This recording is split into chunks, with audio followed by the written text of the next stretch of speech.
Hey, Benno, remember when we spoke about that thing about how cyclists could be bad for biking? I think I'm going to do a video about that.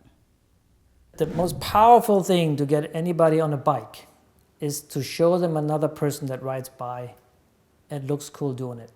When people ride down the street, what do they look like? Do you want to look like that or you don't want to look like that? This is the trouble with all our enthusiast cyclists.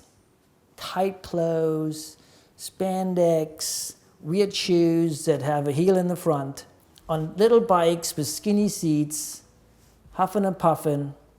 Who wants to look like that? Unless you're a cyclist. But to me, it's like, that's not what you want to show people, because people are going to go, oh my God, I don't look like them. That's not for me. I can't wear those tight clothes. It won't look good on me. I'm not fit enough for that. And I can't walk in those shoes, and I don't like skinny seats, and that sounds like a lot of pain. It really is a two-wheeled electrical vehicle. It becomes transportation, and I think in a few years from now, this may be a totally different category. It may not be sold in bike shops. These bicycle people don't have to feel offended by it, or intimidated, or mad at it for cheating, because it may not be in that category anymore. It's just where it started. Just like a motorcycle used to be a bicycle with a motor, and then now look at them. They look totally different. So we are kind of part of this evolution, and we're going to figure it out. And we'll come out with a very strong community that it's going to be a normal thing.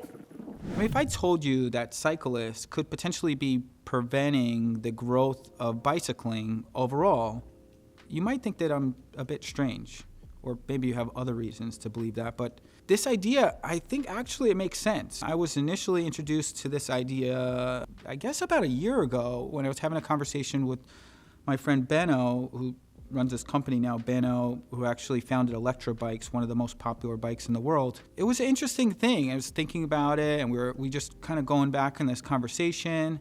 And I think it's something that I've experienced myself, because I don't know that I necessarily consider myself to be a cyclist. I think a lot of people might naturally think that I should be, as a bike shop owner, as somebody that's kind of been into bikes most of my life, but I kind of just think of bikes as a tool. I kind of think of it's just something that I'm into. I like riding bikes, but I never rode competitively.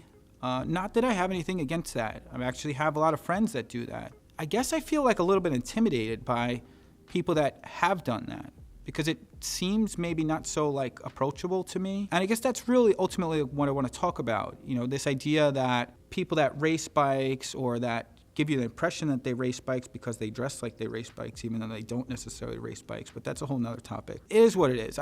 It's just a strange thing. And I think that it's something that we should talk about, because I don't know that it naturally comes up. We were just having a conversation before with Asia on our production team, and she said, hey, when I initially got into cycling, she happens to have raced, I guess, I don't know if it's professionally or what, but, something. She raced, before. And, she said when she got into cycling, she just kind of did it. She's like, well, I didn't know that you had to wear cycling shorts or whatever. I just wore jean shorts and got out there and did it. And I said, well, it sounds like you have a pretty high level of self-confidence, because I think that some people might be scared about that. Maybe that's a weird thing. I don't know. Maybe I'm overthinking this. I've talked to more people about this, asked them different thoughts on it and this and that. And one way I like to try and understand things better is by analogies or some similar type of things. Because a lot of things that I'm thinking about are new ideas that are not necessarily always so out there in the public, but I think that they should be. One thing I think about is skiing.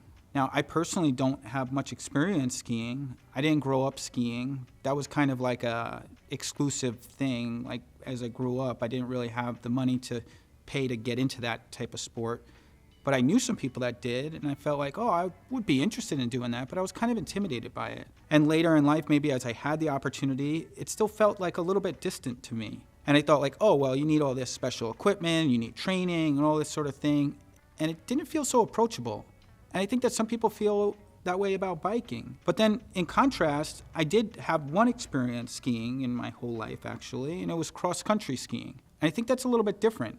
That kind of parallels a little bit more with this idea of biking for transportation, for example. You just throw the skis on and you got your poles and you don't need any sort of extreme experience, and you just go from point A to point B. And I think it's a kind of similar thing with biking for transportation. And I think that people might think of it that way. Like, for example, if you lived in a town that you got around by skis, I don't know where those places exist, but I imagine they do. Those places certainly exist in the way of biking.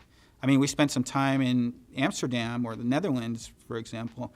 I know you guys get upset when I just reference Amsterdam, but, you know, it's like people know that. People use bikes just to get around. This is just a known thing. It's not thought of like you're a cyclist. That's just a divisive thing.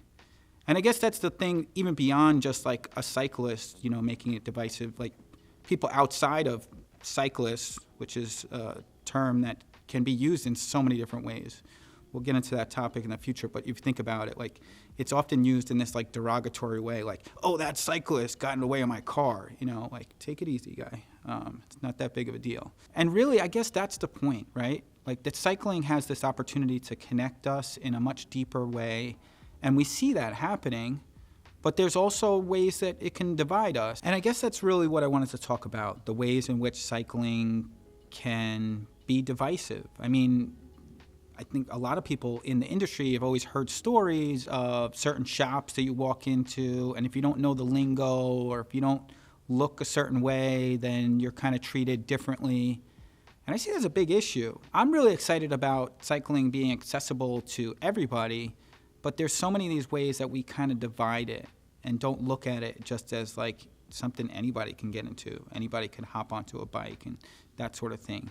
But I'm not really sure what to do about that exactly. I think that overall awareness is probably a good start and something that people should consider. I mean, something I really think about and I try to encourage people and really encourage my employees in my shops and everything like that is to really try to be more inclusive and try to be more welcoming to everybody, no matter what their experience level is, because I really feel like biking is for everybody. I mean, it might be easy to look at me and look at my shops as like these elite electric bikes, but really, from my perspective, I'm for all bikes and e-bikes, and this just happens to be like my business and the way that I do it, but that doesn't mean that I discriminate against anybody. I think we just need to think about it differently. I don't know, what do you think? Does this make sense?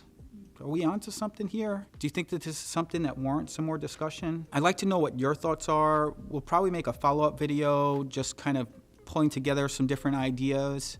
Yeah, see what we can come up with.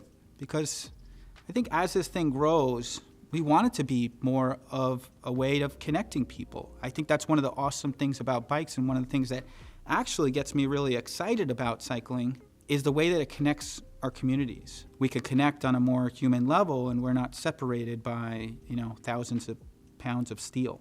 But overall, I'm really hoping this video is the start to this discussion, and I hope that you'll participate. So leave a comment, shoot us an email, whatever works for you, and let's talk.